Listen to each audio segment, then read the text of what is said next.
Hello friends, अगर आप जावा पे काम करते हैं तो इस तरीके की एरर से आपका पाला पड़ा ही होगा। देखिए क्या कह रहा है, ये कह रहा है x.java में लाइन नंबर 19 पर एरर है। क्या एरर है? Non static variable this can not be reference from static context. यानी ये कह रहा है कि मैं इस दिस को स्टैटिक मेथड के अंदर यूज नहीं कर सकता। लेकिन क्यों? आज हम यही देखेंगे कि स्टैटिक के अंदर आखिर में दिस का यूज क्यों नहीं कर सकता, राइट? तो इसे बताने के लिए मैंने यहां पर क्या किया, एक प्रोग्राम लिखा क्लास x, इसके अंदर दो वेरिएबल हैं, ये कंस्ट्रक्टर है।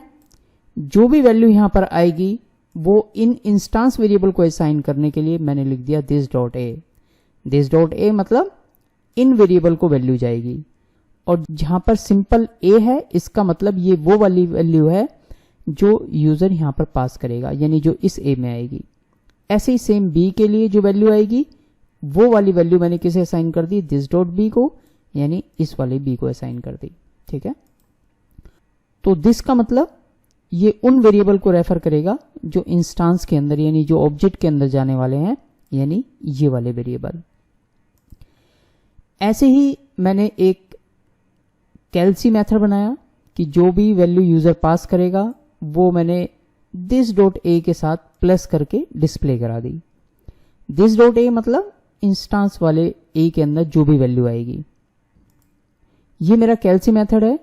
जब यूजर इसे कॉल करेगा और जो भी वैल्यू पास करेगा वो इस ए में आएगी, और इस ए वाली वैल्यू को मैंने क्या किया, जो इंस्टेंस के अंदर ए उस वक्त पड़ा होगा उसके साथ प्लस होकर के ये प्रिंट कर देगा। सेम चीज मैंने शो मेथड के साथ भी की है बी वैल्यू के लिए, this dot B plus B करके। लेकिन बस फर्क ये है, ये कौन सा मेथड है, ये मेरा स्टैटिक मेथड है, और इसी लाइन पर वो एरर दे रहा है। ये देखिए लाइन नंबर 19 पर, ठीक है, कि मैं यहां पर दिस यूज नहीं कर सकता। और इस एक्स को चलाने के लिए मैंने क्या किया, मैंने एक क्लास और बना रखी है क्लास टेस्ट, जिसके अंदर एक मेन मेथड है, और यहां पर मैंने क्या किया, x का ऑब्जेक्ट बनाया और 2 और 3 यहां से पास कर दिया, यानी ये वाला कंस्ट्रक्टर उस वक्त कॉल होगा। ऑब्जेक्ट ob को असाइन हुआ, और फिर ob की हेल्प से मैंने कैलसी मेथड और शो मेथड कॉल कर दिया। ठीक है, अब देखिए इसे लाइन बाय लाइन समझते हैं कि एक्चुअल में होगा क्या।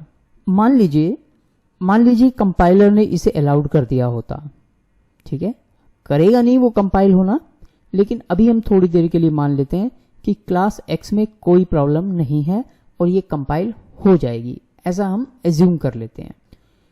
अगर ये कंपाइल हो गई तो फिर हम क्लास टेस्ट को कंपाइल करेंगे और इसे रन भी करेंगे।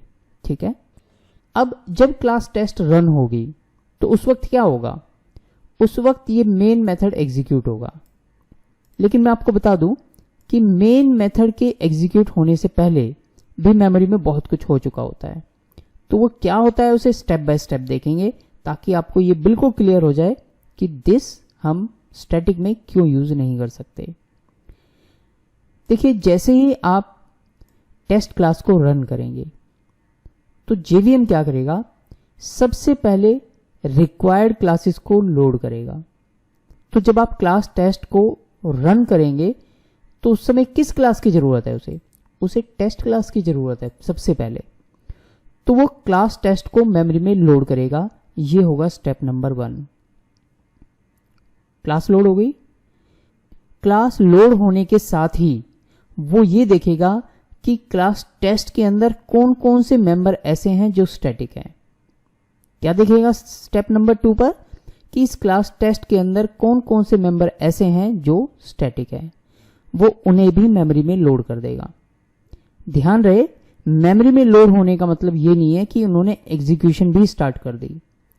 एग्जीक्यूट होना भी स्टार्ट नहीं हुआ, अभी सिर्फ मेमोरी में लोड हो गया।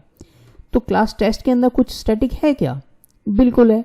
ये मेन मेथड जो है स्टैटिक है, यानी ये स्टैटिक मेमोरी में आ चुका होगा।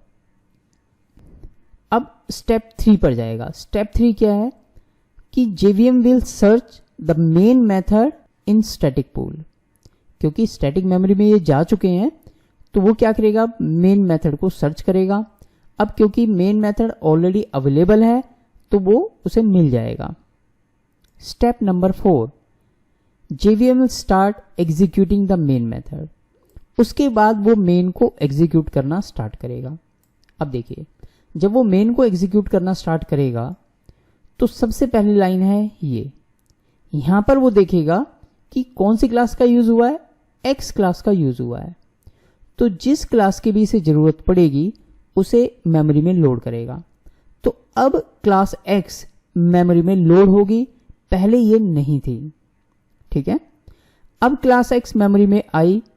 स्टेप नंबर 2 पे क्या बताया था कि एक्स क्लास से रिलेटेड जितने भी स्टैटिक मेंबर हैं वो मेमोरी में आ जाएंगे।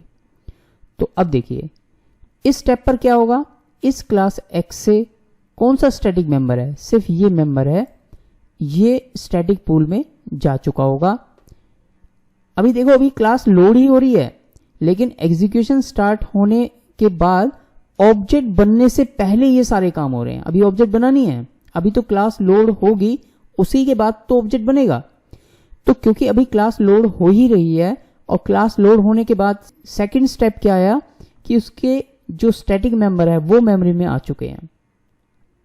अब आपको यहां पे समझना चाहिए कि ऑब्जेक्ट अभी बना नहीं है, अभी तो क्लास लोड होगी, स्टैटिक मेंबर मेमोरी में आएंगे। तो क्योंकि स्टैटिक मेंबर मेमोरी में आ चुके हैं तो इसका मतलब शो मेथड मेमोरी में आ चुका होगा। और हमें यह पता है स्टैटिक मेंबर को आप ऑब्जेक्ट बनाए बिना भी कॉल कर सकते हैं। यानी अगर आप ये ऑब्जेक्ट ना भी बनाए, x.show कॉल कर दें तो ये कॉल कर सकता है। लेकिन अगर इसने कॉल किया और उसने ये अलाउड कर दिया होता तो वो दिस कहां से लेकर के आता, क्योंकि दिस किससे रिलेटेड है, दिस तो ऑब्जेक्ट से रिलेटेड है और ऑब्जेक्ट अभी बना भी नहीं है, उससे पहले ही शो मेथड मेमोरी में आ चुके हैं। तो ये दिस उस वक्त कहां से लेकर के आएगा। Getting the point. तो क्योंकि स्टैटिक मेंबर मेमोरी में पहले ही आ चुके होते हैं, चाहे आप इसका ऑब्जेक्ट क्रिएट करें या ना करें, स्टैटिक मेथड को आप बिना ऑब्जेक्ट बनाए भी कॉल कर सकते हैं। तो ये रूल के अगेंस्ट हो जाता है, क्योंकि जब इसे बिना ऑब्जेक्ट बनाए कॉल करेंगे तो ये दिस कहां से लेकर के आएगा। इस वजह से ये रूल है कि आप दिस को स्टैटिक के साथ यूज नहीं कर सकते। आई होप इस वीडियो में आपके काफी कॉन्सेप्ट क्लियर हुए होंगे। इस वीडियो में यहीं तक, नेक्स्ट वीडियो में फिर मिलेंगे। All the best, keep watching.